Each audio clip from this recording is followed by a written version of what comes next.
Stock market एक dance floor जैसा है, हमेशा चलता रहता है, ऊपर नीचे गोल गोल। जरूरी है स्टेप्स जानना ताकि किसी के पैर पर पैर ना पड़े। स्टॉक मार्केट के बारे में अपडेटेड रहना हर इन्वेस्टर के लिए बहुत जरूरी है, चाहे वो बड़ा हो या छोटा। जैसे घर से निकलने से पहले हम वेदर चेक करते हैं, वैसे ही इन्वेस्ट करने से पहले हमें मार्केट का मौसम जानना जरूरी है। क्यों? क्योंकि आपकी मेहनत की कमाई दांव पर लगी होती है। लेटेस्ट ट्रेंड्स, न्यूज और रेगुलेशंस जानने से आप सोच समझकर फैसले ले सकते हैं। बात सिर्फ इतनी है कि रिस्क कम से कम हो और मुनाफा ज्यादा से ज्यादा। ऐसे समझो, आप धूप में रेनकोट तो नहीं खरीदोगे, है ना? वैसे ही आप गिरते हुए स्टॉक में इन्वेस्ट नहीं करना चाहोगे या बढ़ते हुए स्टॉक को मिस नहीं करना चाहोगे। तो इन्फॉर्म्ड रहें, अपडेटेड रहें और स्टॉक मार्केट में सक्सेस की तरफ अपना रास्ता बनाएं। तो आज मार्केट का मूड कैसा है? भांगड़ा कर रहा है या वॉल्स? देखिए, ये कई चीजों पर निर्भर करता है। ग्लोबल इवेंट्स, इकोनॉमिक डेटा, यहां तक कि वेदर भी स्टॉक मार्केट को प्रभावित कर सकता है।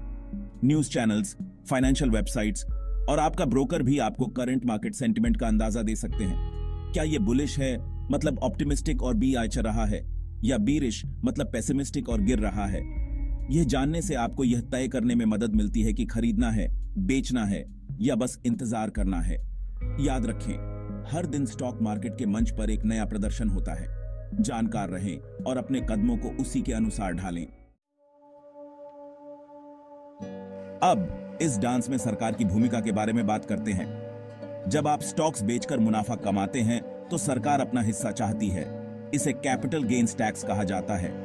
इसे मार्केट में एंट्री फी समझो। टैक्स रेट इस बात पर निर्भर करता है कि आपने स्टॉक कितने समय तक रखा है। शॉर्ट टर्म गेन्स पर ज्यादा टैक्स लगता है, जबकि लॉन्ग टर्म गेन्स पर कम रेट लगता है। बात ऐसी है, आप जितनी देर तक किसी स्टॉक के साथ डांस करते हैं, आपको सरकार को उतना ही कम देना पड़ता है। समझ में आता है ना? तो टैक्स के बारे में अच्छी तरह से समझने के लिए और अपने इन्वेस्टमेंट्स की प्लानिंग करने के लिए किसी फाइनेंशियल एडवाइजर से सलाह लें। Section 4, brokerage fees, the price of trading. हर बार जब आप कोई स्टॉक खरीदते या बेचते हैं तो आपको एक ब्रोकर की जरूरत होती है, ठीक वैसे ही जैसे डांस रूटीन के लिए कोरियोग्राफर की जरूरत होती है। और पता है क्या? वे अपनी सर्विसेज के लिए एक फीस लेते हैं जिसे ब्रोकरेज कहा जाता है।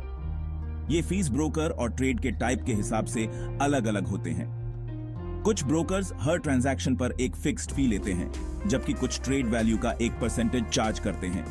यह डांस क्लास चुनने जैसा है, कुछ दूसरों की तुलना में ज्यादा महंगे होते हैं।